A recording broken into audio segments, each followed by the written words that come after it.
মরহুম প্রেসিডেন্ট জিয়াউর রহমান, আল্লাহ তাআলা তাকে শাহাদতের উত্তম মর্যাদা দান করুন। তার হাতে নিঃসন্দেহে বহুদলীয় গণতন্ত্র ফিরে এসেছে। 2 মিনিট সময় আমি কম নিয়েছি। মাননীয় স্পিকার,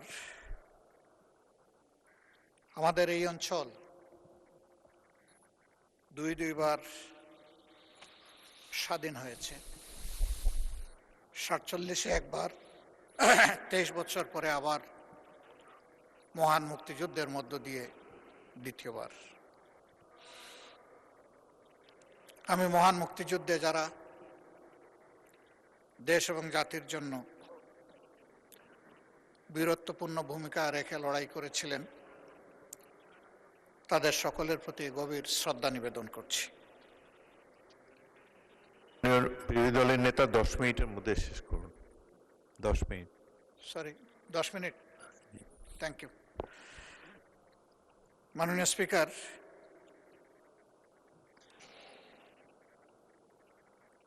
এই সময় যে রক্তক্ষয়ী যুদ্ধ হয়েছে, এই যুদ্ধে যারা নেতৃত্ব দিয়েছিলেন তাদের অনেকেই দুনিয়া ছেড়ে চলে গেছে।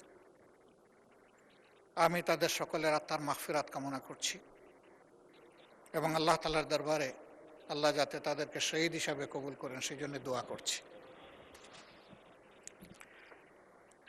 দেশ স্বাধীন হয়েছে, বুক ভরা আশা নিয়ে মানুষ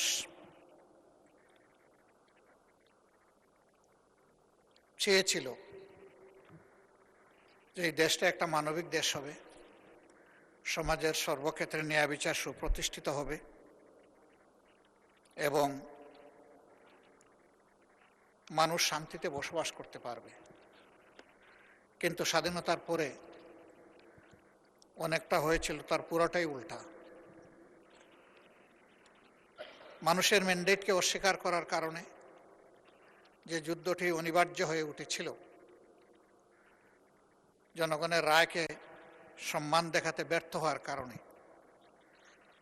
বেদনার সাথে জাতি লক্ষ্য করল দেশের শাসক এবং শাসকেরা সেটাই ভুলে গেলেন। তাদের শাসন ক্ষমতার এক পর্যায়ে এসে বহুদলীয় গণতন্ত্রকে হত্যা করে তারা একদলীয় বাকশাল কায়েম করলেন।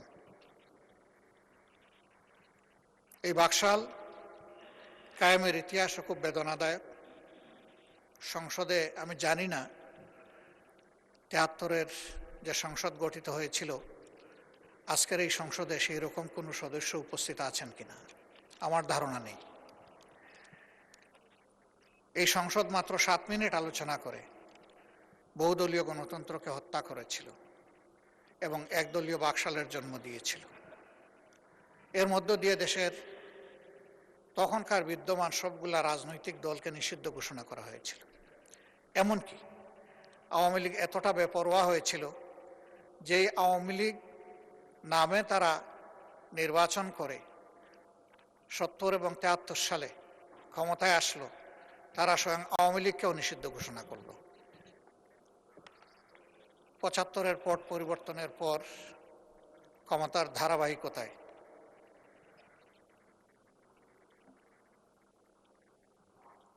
মরহুম প্রেসিডেন্ট জিয়াউর রহমান, আল্লাহ তাআলা তাকে শাহাদতের উত্তম মর্যাদা দান করুন। তার হাতে নিঃসন্দেহে বহুদলীয় গণতন্ত্র ফিরে এসেছে, যার সুফল পরবর্তী পর্যায়ে জাতি পেয়েছে এবং আজকের পার্লামেন্টও সেই ধারাবাহিকতারই অংশ।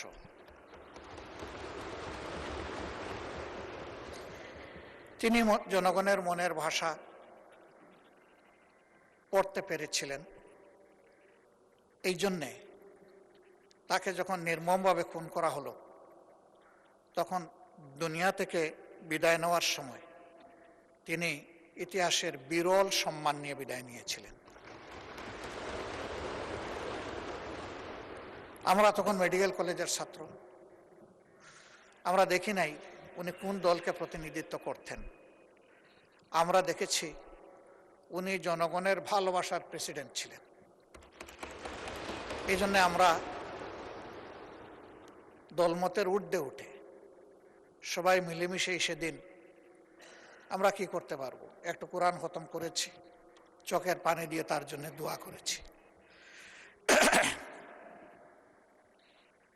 এরপরে তার ইন্তেকালের পরে বাংলাদেশ আবার অস্থিরতার মধ্যে ঢুকে এবং ক্রমান্বয়ে সেই অস্থিরতার মধ্যে দিয়ে জাতি চলছে। আমরা এসে বর্তমান সময়ে উপনীত হয়েছি। এই বিলে প্রস্তাবনা করা হয়েছে যে জিনিসটা স্বাধীনতার পরে তখনকার শাসকও আনেন নাই, মরহুম প্রেসিডেন্ট জিয়াউর রহমান রাহিমাউল্লাহ তিনিও আনেন নাই, তিনবারের অতি সম্মানীয় প্রধানমন্ত্রী তিনিও আনেন নাই। এই জিনিসটা নিয়ে আসলেন সংজ্ঞায় অন্তর্ভুক্ত করে ফ্যাসিস্টের বিকৃত একজন প্রতিভু শেখ হাসিনা, এবং পরবর্তী পর্যায়ে ইন্টারিম গভর্নমেন্ট তার ধারাবাহিকতা রক্ষা করেছে সামান্য পরিবর্তন সহ। কি আছে এখানে? আছে তৎকালীন তিনটা সংগঠনের নাম নেওয়া হয়েছে: তৎকালীন মুসলিম লীগ, জামাতে ইসলামী, নিজামে ইসলাম পার্টি। পাক সেনাবাহিনীর সাথে আরও কিছু অ্যান্সিলারি ফোর্সের সাথে তিনটা রাজনৈতিক দলের নাম এসেছে, এবং বর্তমান উপস্থাপনায় বা প্রস্তাবনায় তৎকালীন এই তিন সংগঠনের কথা বলা হয়েছে। আল্লাহ ভালো জানেন 71 সালের এই চরম সময়ে কার কি ভূমিকা ছিল। আল্লাহ তাআলা তার নিখুঁত পূর্ণাঙ্গ একমাত্র সাক্ষী, বাকি আমরা যারা আছি তারা আংশিক সাক্ষী, কিন্তু আল্লাহ তাআলাই পূর্ণাঙ্গ সাক্ষী। আমরা চাই প্রিয় বাংলাদেশ রাজনীতির সুস্থ ধারায় জনগণের প্রতি দায় এবং দরদ নিয়ে, দেশের প্রতি ভালোবাসা নিয়ে এই দেশে প্রত্যেকটি রাজনৈতিক সংগঠন তার কার্যক্রম পরিচালনা করুক। 1979 সালে পলিটিক্যাল পার্টিজ রিভাইভাল অ্যাক্টের মধ্য দিয়ে স্বয়ং আওয়ামী লীগও আবার তাদের পুনর্জন্ম হয় বাংলাদেশে, এবং সে সময় যে কয়টি দল ছিল তারা সকলেই রাজনীতি করার এই সুবিধাটুকু বা তাদের অধিকারটুকু তারা ফিরে পান। আমরাও সেই সময় ফিরে পেয়েছি। এই জন্য আল্লাহ তাআলার কৃতজ্ঞতা আদায় করার পাশাপাশি যে মহান ব্যক্তি এই উদ্যোগ নিয়েছিলেন তারও কৃতজ্ঞতা আমরা আদায় করছি। আমরা কখনো এটা ভুলে যাইনি, ভুলে যাব না। আমরা সেই দায় দরদ ভালোবাসা নিয়েই 79 সাল থেকে বাংলাদেশে আমাদের রাজনৈতিক সাংগঠনিক কর্মকাণ্ড পরিচালনার চেষ্টা করছি। আগামীর দিনগুলোতেও আর জাতিকে বিভক্ত নয়, বরঞ্চ ঐক্যবদ্ধ করে আমরা যাতে একটি মাথা উঁচু করে দাঁড়ানো সম্মানের জাতি গঠন করতে পারি, সব দলের এটি হোক অঙ্গীকার। আমরা আর এই জাতিতে কোনো বিভক্তি চাচ্ছি না। আজকে এই বিল মহান সংসদে এসেছে।